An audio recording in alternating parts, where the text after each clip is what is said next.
नमस्कार, nation now समाचार देख रहे हैं आप। मैं हूं आपके साथ उमेश गोस्वामी। खबरों की शुरुआत करेंगे। दिल्ली में प्रदर्शनकारियों पर हुए कथित लाठीचार्ज के विरोध में सुल्तानपुर में कांग्रेस कार्यकर्ताओं ने जिला मुख्यालय पर धरना दिया।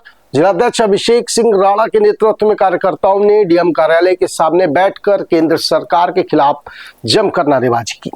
प्रदर्शन के दौरान नगर कोतवाली पुलिस की अनुपस्थिति भी चर्चा का विषय बनी। कांग्रेस नेताओं ने घटना की निंदा करते हुए केंद्र सरकार पर लोकतांत्रिक आवाज को दबाने का आरोप लगाया। सुल्तानपुर में कांग्रेस कार्यकर्ताओं ने दिल्ली में प्रदर्शनकारियों पर हुए कथित लाठीचार्ज के विरोध में डीएम कार्यालय के सामने धरना प्रदर्शन किया। जिलाध्यक्ष अभिषेक सिंह राणा की अगुवाई में बड़ी संख्या में कार्यकर्ता जिला मुख्यालय पहुंचे और केंद्र सरकार के खिलाफ जमकर नारेबाजी की। प्रदर्शनकारियों ने आरोप लगाया कि लोकतांत्रिक तरीके से अपनी बात रखने वालों की आवाज को बलपूर्वक दबाने की कोशिश की गई। धरने के दौरान नगर कोतवाली पुलिस मौके पर मौजूद नहीं दिखी, जिसे लेकर भी सवाल उठे। कांग्रेस नेताओं ने केंद्र सरकार की नीतियों का विरोध करते हुए लोकतांत्रिक अधिकारों की रक्षा की मांग की। उधर अमेठी में राहुल गांधी की गिरफ्तारी के विरोध में कांग्रेस कार्यकर्ताओं ने जोरदार प्रदर्शन किया है। जिला कांग्रेस कार्यालय के बाहर काली पट्टी बांधकर कार्यकर्ताओं ने केंद्र सरकार के खिलाफ जमकर नारेबाजी की और ढपली बजाकर विरोध दर्ज भी कराया। प्रदर्शन के दौरान केंद्रीय शिक्षा मंत्री धर्मेंद्र प्रधान के इस्तीफे की मांग उठी। कांग्रेस नेताओं ने आरोप लगाया कि विपक्ष की आवाज दबाने के लिए लोकतांत्रिक संस्थाओं का दुरुपयोग किया जा रहा है। प्रदर्शनकारियों ने केंद्रीय शिक्षा मंत्री धर्मेंद्र प्रधान के इस्तीफे की आवाज उठाई। कांग्रेस नेताओं ने कहा कि राहुल गांधी की गिरफ्तारी लोकतांत्रिक मूल्यों, संविधान और अभिव्यक्ति की स्वतंत्रता पर सीधा हमला है। उन्होंने आरोप लगाया कि केंद्र सरकार विपक्ष की आवाज दबाने के लिए लोकतांत्रिक संस्थाओं का दुरुपयोग कर रही है। प्रदर्शन के दौरान प्रधानमंत्री नरेंद्र मोदी, केंद्रीय मंत्री अमित शाह और केंद्रीय शिक्षा मंत्री के इस्तीफे की मांग की गई। कई घंटे तक चले इस विरोध प्रदर्शन में बड़ी संख्या में कार्यकर्ता, स्थानीय नागरिक, छात्र और महिलाएं भी शामिल रहीं। और बांदा में जन समस्याओं को लेकर कांग्रेस कार्यकर्ताओं ने जिला कलेक्ट्रेट परिसर में जोरदार प्रदर्शन किया। बिजली और पानी की किल्लत सहित किसानों की समस्याओं को लेकर कांग्रेसियों ने राष्ट्रपति के नाम संबोधित ज्ञापन जिलाधिकारी को सौंपा। इस दौरान जिलाध्यक्ष राजेश दीक्षित ने सरकार पर जमकर निशाना साधा। कहा कि सरकार ने जनता की समस्याओं पर आंख और कान बंद कर लिए हैं। उन्होंने चेतावनी दी कि अगर किसानों को खाद पानी और बिजली जैसी बुनियादी समस्याओं से राहत नहीं मिली तो कांग्रेस बड़ा आंदोलन करेगी। प्रदर्शन के दौरान जमकर नारेबाजी भी की गई। आज हमारे उत्तर प्रदेश कांग्रेस के सम्मानित अध्यक्ष माननीय अजय राय जी के निर्देशन पर पूरे उत्तर प्रदेश में खाद को लेकर के और जो स्मार्ट मीटर लगे उनको लेकर के हमने महामहिम राज्यपाल जी को ज्ञापन दिया जिलाधिकारी के माध्यम से। हमारी मांग ये है कि आप देख रहे हैं इस समय बुआई का समय है, धान का समय है और किसान सुबह से बेचारा बिना खाए पिए लाइन लगाए बैठा रहता है और जब उसका नंबर आता है तब कह दिया जाता है कि खाद खत्म हो गई, जिससे वो परेशान होकर के प्राइवेट में लेने जाता है, जिसको अनाप शनाप रेट कभी 2100, कभी 2200, कभी 2500 रुपये की उसकी बोरी खरीदनी पड़ रही है। अन्नदाता हमारा परेशान है और ये सरकार अपने कान में तेल डाले बैठी हुई है, किसी की सुनवाई नहीं हो रही है। ज़बरदस्त इस समय पर परेशान है किसान। आपने देखा कि वैसे भी ओलावृष्टि से परेशान हो गया था।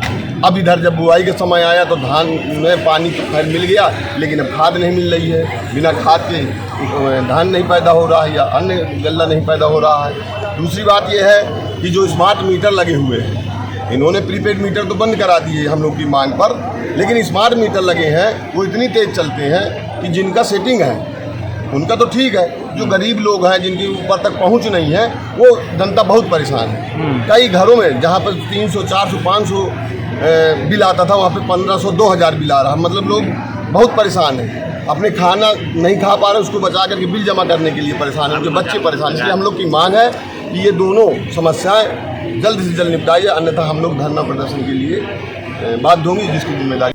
और उत्तर प्रदेश की राजधानी लखनऊ में बुधवार को कांग्रेस ने जोरदार प्रदर्शन किया। कांग्रेस कार्यकर्ताओं ने प्रदेश कार्यालय से लाठी लेकर 5 कालिदास मार्ग की ओर कूच किया और उन्हें रोकने के लिए पुलिस ने 3 रास्तों पर 4 लेयर की बैरिकेडिंग की। प्रदर्शनकारियों ने पहली बैरिकेडिंग तोड़ दी, उसके बाद करीब 100 मीटर तक आगे बढ़ गए। पुलिस और कांग्रेस कार्यकर्ताओं के बीच तीखी निखी नोकझोंक भी हुई है और दूसरी बैरिकेडिंग पर चढ़े पूर्व एमएलसी दीपक सिंह समेत अन्य कार्यकर्ताओं को पुलिस ने धक्का देकर गिरा दिया। प्रदेश अध्यक्ष अजय राय पगड़ी बांधकर बैरिकेडिंग के पास धरने पर बैठ गए। पुलिस ने सभी को हिरासत में लेकर इको गार्डन भेजा। दरअसल मंगलवार को कांग्रेस नेता राहुल गांधी व प्रियंका गांधी वाड्रा ने पीएम आवास के पास धरना प्रदर्शन किया और इसके जवाब में बीजेपी ने लखनऊ में कांग्रेस कार्यालय का घेराव करने का ऐलान किया था। जवाब में कांग्रेसियों ने प्रदेश अध्यक्ष अजय राय की अगुवाई में बैठक की। उसमें बीजेपी को जवाब में कांग्रेस ने प्रदर्शन किया। और दिल्ली में राहुल गांधी के नेतृत्व में प्रधानमंत्री आवास तक मार्च और प्रदर्शन के बाद सियासी घमासान अब उत्तर प्रदेश की राजधानी लखनऊ तक पहुंच गया है। दिल्ली की घटना के विरोध में बीजेपी ने कांग्रेस के खिलाफ प्रदर्शन का ऐलान किया, जिसके बाद राजनीति में जो माहौल है वो तनावपूर्ण हो गया। वीवीआईपी गेस्ट हाउस के पास कांग्रेस कार्यालय की ओर बढ़ रहे बीजेपी कार्यकर्ताओं ने पुलिस ने बैरिकेडिंग लगाकर उन्हें रोक दिया, लेकिन इस दौरान पुलिस और कार्यकर्ताओं के बीच तीखी नोकझोंक भी हुई। धक्का मुक्की और झड़प देखने को मिली।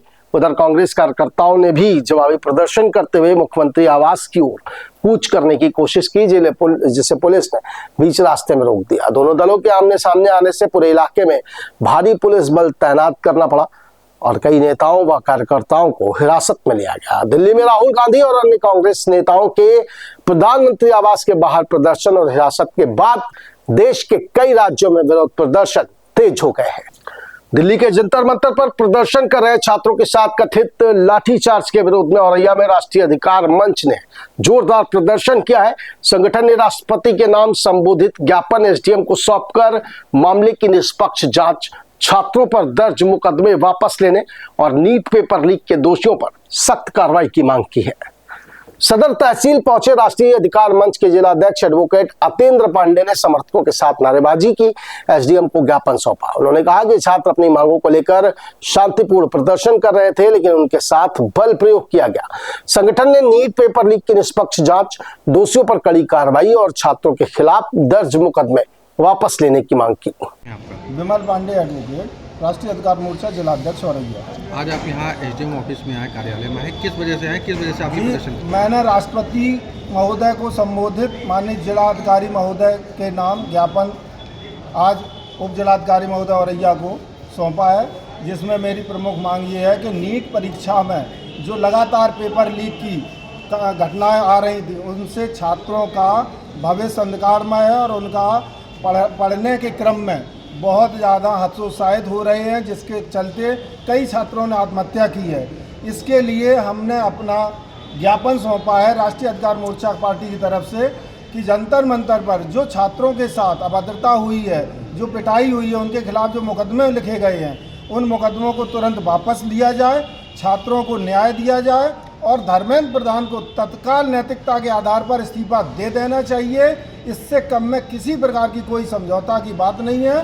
भविष्य छात्रों का है, छात्रों के भविष्य के प्रति किसी भी प्रकार से खिलवाड़ नहीं करने दिया जाएगा, जिसके लिए हम लोग दृढ़ संकल्पित हैं। उधर कासगंज में देर रात एक दर्दनाक हादसे ने पूरे गांव को गम में डुबो दिया। एक पुराने मकान की जर्जर दीवार अचानक भरभरा कर गिर गई और दीवार के मलबे की चपेट में आने से घर के बाहर सो रहे एक किशोर की मौके पर ही मौत हो गई। घटना के बाद मौके पर अफरा तफरी का माहौल हो गया। सूचना मिलते ही पुलिस पहुंची, शव को कब्जे में लेकर पोस्टमार्टम के लिए भेजा गया और जांच शुरू कर दी गई है। मामला कासगंज जनपद के सहावर थाना क्षेत्र के बड़ा गांव कोटरा का है। बताया जा रहा है कि देर रात घर के बाहर चारपाई पर सो रहे किशोर पर पड़ोस के पुराने मकान की दीवार अचानक भरभरा कर गिर पड़ी। तेज आवाज सुनकर परिजन और ग्रामीण मौके पर पहुंचे, मलबा हटाकर उसे बाहर निकाला, लेकिन तब तक उसकी मौत हो चुकी थी। सूचना पर पहुंची पुलिस ने शव को पोस्टमार्टम के लिए भेजते हुए घटना की जांच शुरू कर दी है। शुरुआती तौर पर हादसे की वजह पुरानी और जर्जर दीवार मानी जा रही है। झांसी में शिक्षा व्यवस्था में सुधार, प्रतियोगी परीक्षाओं में कथित पेपर लीक की निष्पक्ष जांच और छात्रों के अधिकारों की रक्षा की मांग को लेकर नागरिकों ने राष्ट्रपति के नाम ज्ञापन सौंपा है। जिलाधिकारी के माध्यम से दिए गए ज्ञापन में जंतर मंतर पर छात्रों पर हुए लाठीचार्ज की जांच, घायल छात्रों को मुआवजा, दोषी पुलिसकर्मियों पर कार्रवाई और लद्दाख को छठी अनुसूची में शामिल करने की भी मांग की गई। झांसी में नागरिकों ने जिलाधिकारी के माध्यम से राष्ट्रपति के नाम ज्ञापन सौंपकर शिक्षा व्यवस्था में व्यापक सुधार की मांग उठाई।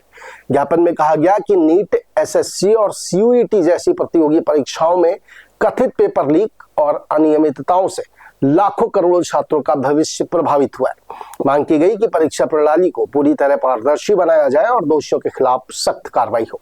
साथ ही जंतर मंतर पर प्रदर्शन कर रहे छात्रों पर हुए लाठीचार्ज की निष्पक्ष जांच, घायल छात्रों को मुआवजा, जिम्मेदार पुलिसकर्मियों पर कार्रवाई, प्रतियोगी परीक्षाओं के तनाव में जान गंवाने वाले छात्रों के परिवारों को आर्थिक सहायता और लद्दाख को छठी अनुसूची में शामिल करने की मांग भी ज्ञापन के माध्यम से उठाई गई।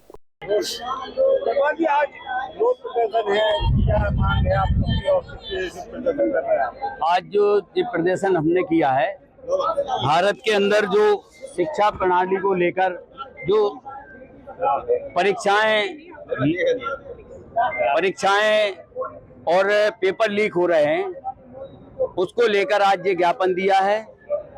आज ज्ञापन के माध्यम से हमने महामहिम राष्ट्रपति महोदय को जिलाधिकारी झांसी के माध्यम से ज्ञापन दिया है कि देश के अंदर एक देश एक शिक्षा लागू की जाए, निजी और सरकारी स्कूलों की समान शिक्षा की जाए, अनिवार्य शिक्षा लागू की जाए और दिल्ली के जंतर मंतर पर निहत्थे छात्रों पर जो दिल्ली पुलिस द्वारा बर्बरतापूर्ण लाठीचार्ज की गई, उसकी हम कड़े शब्दों में निंदा करते हैं और ये मांग करते हैं कि दिल्ली पुलिस द्वारा जिन छात्रों पे लाठीचार्ज की और जो घायल हुए हैं, उनको सरकार तुरंत मुआवजा दिया जाए और ये नीट की परीक्षाएं और तमाम अन्य परीक्षाओं में जो मानसिक उसके कारण जो हमारे छात्र उन्हें आत्महत्या कर ली है, उनके परिवारजनों को 1-1 करोड़ की सहायता दी जाए और आदिवासियों की जो मांग चल रही है जल जंगल जमीन की, उस पर तुरंत एक्शन लिया जाए और भारत के वैज्ञानिक सोनम वांगचुक द्वारा जो जंतर मंतर पर वो आमरण अनशन किया जा रहा है, सरकार ने उनसे बात ना करके अपना तानाशाही रवैया अपनाकर उसकी हम निंदा करते हैं और लद्दाख की छठी अनुसूची में शामिल किया जाए। इन सब मांग को लेकर छात्र, सामाजिक संगठन, अधिवक्ता, तमाम लोगों ने मिलकर ये ज्ञापन दिया है। इस बुलेटिन में फिलहाल इतना ही। देश और दुनिया की तमाम खबरों के लिए आप बने रहिए नेशन नाउ समाचार के साथ। नमस्कार।